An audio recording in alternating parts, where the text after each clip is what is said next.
Bismillahirrahmanirrahim. Assalamualaikum warahmatullahi wabarakatuh.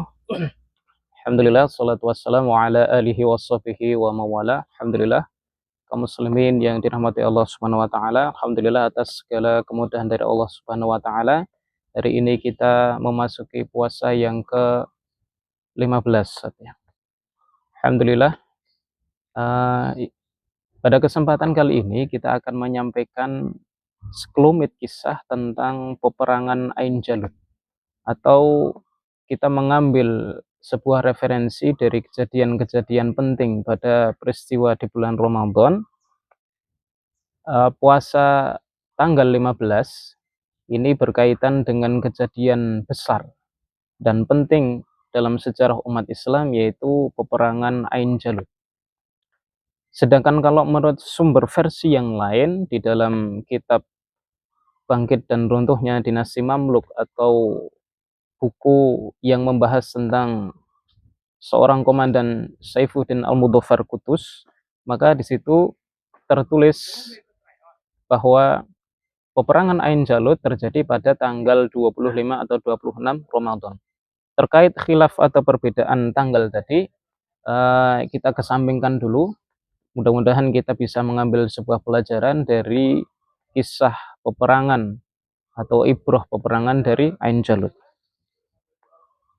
Pada kesempatan kali ini ya, di pembahasan singkat mengenai seorang komandan Saifuddin Al-Mudzaffar Qutuz dan peristiwa besar yang menyertainya, yaitu peperangan Ain Jalut.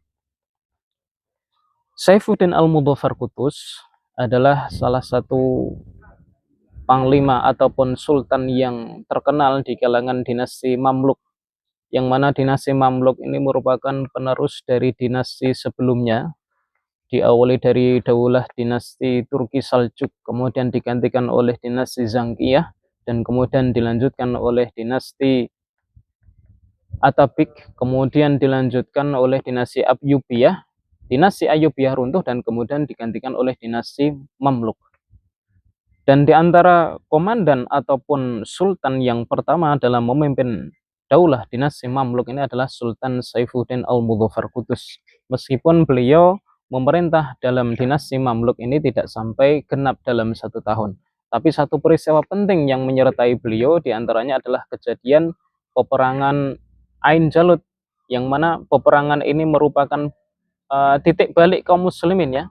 Bahkan seorang sejarawan, sebagai contoh adalah Al-Maqrizi, beliau mendudukkan bahwa peperangan Ain Jalut ini mirip seperti peperangan Badar di zaman Rasulullah Shallallahu Alaihi Wasallam, yang mana beliau berdoa ketika perang Badar, ya Allah, jika engkau tidak memenangkan pasukan ini, maka engkau, ya, kami khawatir engkau tidak akan disembah lagi setelahnya. Maka seorang sejarawan Al-Maqrizi mengatakan bahwa kedudukan perang ini hampir mirip seperti perang Badar, karena jika kaum muslimin kalah dalam peperangan Ain Jalut, maka benteng terakhir kaum muslimin yang pusatnya ada di Mesir ini akan ditaklukkan. Dan tentunya ketika benteng terakhir ini takluk, maka yang lain, wilayah-wilayah yang lain akan menyusul di belakangnya.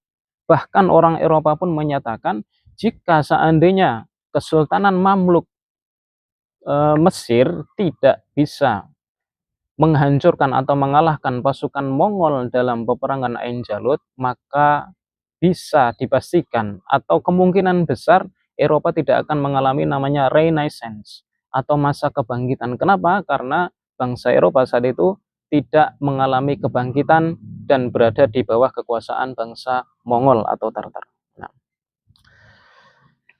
Saifuddin Al-Mudzaffar Qutuz rahimahullah adalah pahlawan Islam besar di Mesir, salah satu singa dari sekian singa-singa Allah yang berani di tengah-tengah para pembesar sultan yang lainnya untuk teguh dan tidak goyah untuk mengalahkan pasukan besar Tartar, yang mana diketahui oleh kaum muslimin ya, bahwa pasukan Tartar ini memiliki kekuatan yang sangat dahsyat ya.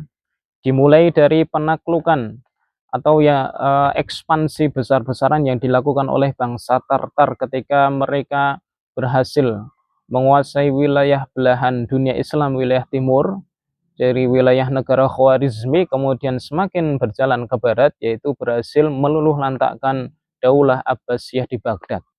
Bahkan khalifah terakhir Al-Musta'sim Billah harus terbunuh dalam peristiwa tragis ini. Kemudian setelah hancurnya Baghdad, kemudian merengsek ke barat, ya, wilayah-wilayah satu wilayah demi wilayah yang lainnya. Wilayah kaum muslimin berhasil direbut oleh pasukan Tartar, wilayah Syam, dan kemudian wilayah Palestina, Gaza, dan kemudian mendekati Mesir.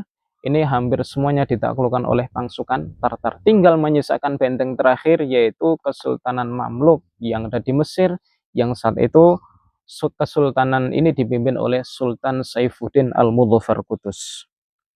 Saifuddin Al-Mudzaffar Qutuz masuk ke dalam jajaran pemimpin Islam legendaris yang sangat berjasa bagi kaum muslimin, meskipun beliau memerintahnya tadi kita sampaikan kurang dari 1 tahun. Di abad ke-13 Hijriah, di abad ke-13, bala tentara Mongol atau Tartar dengan Kaisar Hulagukan melakukan ekspansi besar-besaran. Mereka bergerak menguasai negara-negara lain, termasuk kekhilafahan Daulah dinasti Bani Abbasiyah. Bangsa Mongol atau Tartar ini terkenal dengan kekuatannya yang luar biasa, ya.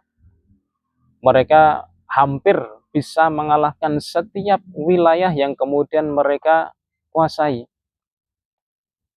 Dalam hal ini hampir, ya, kalau kita melihat sejarah, maka wilayah kaum muslimin secara garis besar hampir semuanya dikuasai oleh bangsa Mongol. Bahkan hampir memasuki wilayah Eropa, terutama untuk wilayah Eropa Timur sudah ditaklukkan oleh bangsa Mongol. Nah, dalam hal ini Allah memberikan rizki ataupun berkehendak untuk menjaga agamanya agar tidak semuanya tertaklukkan oleh bangsa Mongol. Maka Allah berkehendak menjaga daulah ataupun kekuatan Islam ini melalui tangan seorang sultan yang bernama Saifuddin Al-Mudzaffar Qutuz dari Daulah dinasti Mamluk Mesir. Peperangan ini terjadi pada tanggal 15 Ramadan di satu versi dan tanggal 25 atau 26 Ramadan. Peperangan ini terjadi dari waktu pagi sampai menjelang maghrib atau sampai sore, ya. Bahwa kaum muslimin merasa sadar bahwa melihat track record pasukan Mongol yang sampai hari itu, ya, dari sejak pertama mereka melakukan ekspansi sampai peperangan terakhir di sini adalah peperangan Ain Jalut, kurang lebih hampir 40 peperangan atau sekitar 43 tahun lamanya pasukan Mongol tidak pernah kalah sekalipun dalam peperangan. Namun dalam peperangan yang menentukan ini, Allah berhasil memenangkan kaum muslimin melalui sang komandan Saifuddin Al-Mudzaffar Qutuz. Pada hari Jumat 25 Ramadan terjadi salah satu peperangan terbesar kaum muslimin sepanjang sejarah dan tentara-tentara Allah memperoleh kemenangan. Sejak itu mental kaum muslimin berhasil bangkit, yang mana mental kaum muslimin sebelum peperangan Ain Jalut ini dihantui oleh rasa takut yang luar biasa akan kedatangan pasukan Mongol.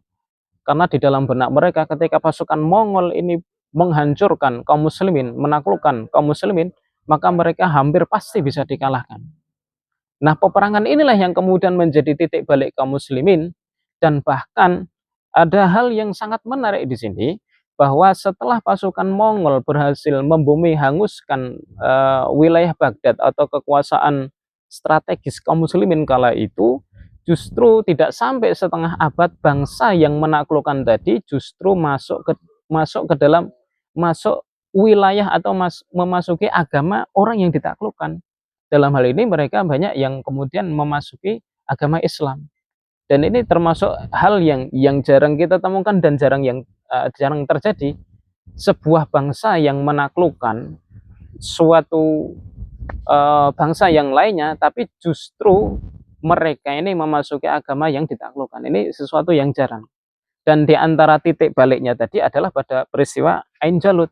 Karena mereka melihat keteguhan kaum muslimin dalam membela agama Allah sampai mengorbankan harta, darah, bahkan jiwa mereka, sehingga pada saat itu menjadi pukulan telak untuk pertama kalinya selama 43 tahun kaum muslimin bisa mengalahkan bangsa Mongol. Maka secara moral kaum muslimin dalam hal ini mereka bangkit, dan kemudian ketika menjalani peperangan-peperangan setelahnya dengan bangsa Mongol, maka kemudian pasukan kaum muslimin diberikan kemenangan oleh Allah Subhanahu wa taala. Fakta di sini kemudian dibuktikan adalah dengan masuknya bangsa Mongol menjadi beragama masuk Islam, ya. Mereka memasuki agama Islam. Yang tentunya ini menjadi sesuatu yang menakjubkan gitu. Fakta selanjutnya yang mencengangkan adalah efek dari kemenangan tersebut. Banyak tentara Mongol yang kemudian masuk Islam, dan kita jumpai generasi setelahnya bahwa ketika pasukan atau daulah dinasti Bani Abbasiyah yang hilang di Baghdad, kemudian kita bisa melihatnya kembali daulah dinasti Bani Abbasiyah ini hidup kembali di Mesir di bawah ataupun di dalam naungan daulah dinasti Mamluk. Kaum muslimin rahimakumullah, demikianlah mudah-mudahan sekelumit kisah ataupun gambaran singkat dari perang Ain Jalut ataupun kondisi kaum muslimin kala itu ketika menghadapi sebuah kekuatan besar yang hampir mustahil untuk dikalahkan, namun kemudian dengan keteguhan sang komandan dan juga kaum muslimin kala itu, dan ditambah dengan pertolongan dari Allah Subhanahu wa taala, kemudian Allah memberikan pertolongan kemenangan baginya dan menjaga muruah kaum muslimin di hadapan musuh-musuhnya. Mudah-mudahan bermanfaat. Assalamualaikum warahmatullahi wabarakatuh.